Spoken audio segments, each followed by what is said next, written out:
I guess We all came of the up with FNaF, some great ideas on how to the protect big yourself. three, have some issues. Unfortunately, we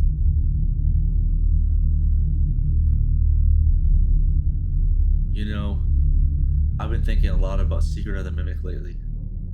It's one of those games that sticks with you, not just because of the scares, the way it weaves themes of creation, loss, and family. It feels so personal, and I can't shake the feeling that it draws from the life of its creator, Scott Cawthon. Let me share some thoughts on that. This isn't about big revelations. It's just me piecing together what we know from public sources and seeing the echoes. First, let's talk about the game itself. Secret of the Mimic. Released in 2025, takes us back to 1979.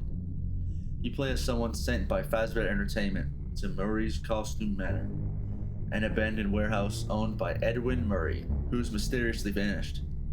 Your task? Retrieve a prototype animatronic. But as you explore, you uncover Edwin's story through tapes and clues.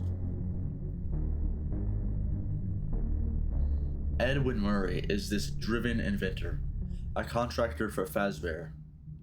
He started out building fun things like mascots, animatronic sets, and even a cleaning vacuum bot. It's all about creation, about making something that brings joy, something to support his family. But life throws him a curveball.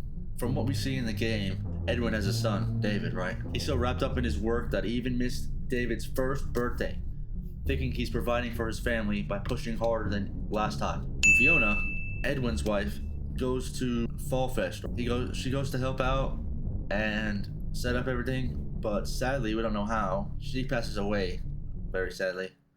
And this leads Edwin to create the Mimic, or a secondary version of Fiona. Edwin is trying to recreate what's broken instead of trying to build something new. It's really easy to see how Scott's point of view can be seen through this, because both Edwin and Scott both take so much time into the work and they don't focus on their family. Speaking of Scott, let's turn to Scott himself.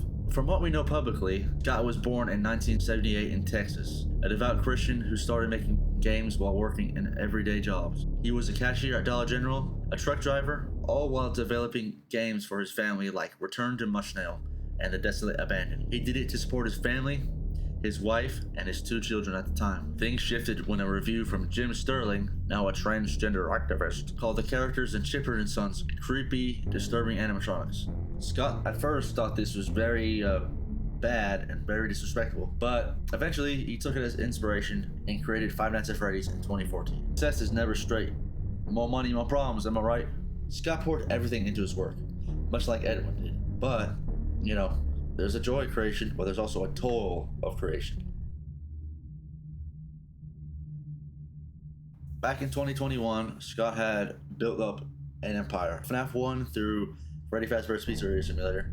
He just finished Have Wanted, and he was just about to release Security Breach. However, at that time, around June, Scott's donations he donated $2,000 to Donald Trump, $5,000 to Mitch McConnell, $2,500 to Tulsi Gabbard, and multiple other different people. This caused a lot of backlash on Twitter. People were trying to give him death threats, telling his pregnant wife that she should die, being very disrespectful.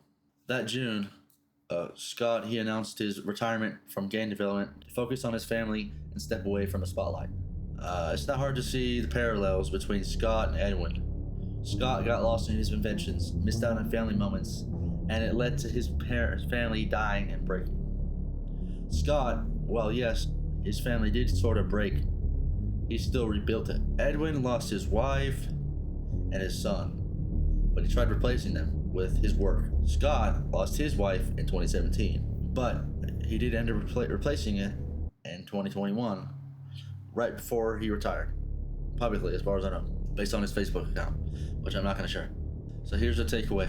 If you have someone that loves you, stay in their life and always listen to them. You never know what can happen, so always take every day like it's their last. Take care of yourselves and those around you. Peace. skeleton then copied that violent behavior. I guess We all came of the up with FNaF, some great ideas on how to the protect big yourself. three, have some issues. Unfortunately, we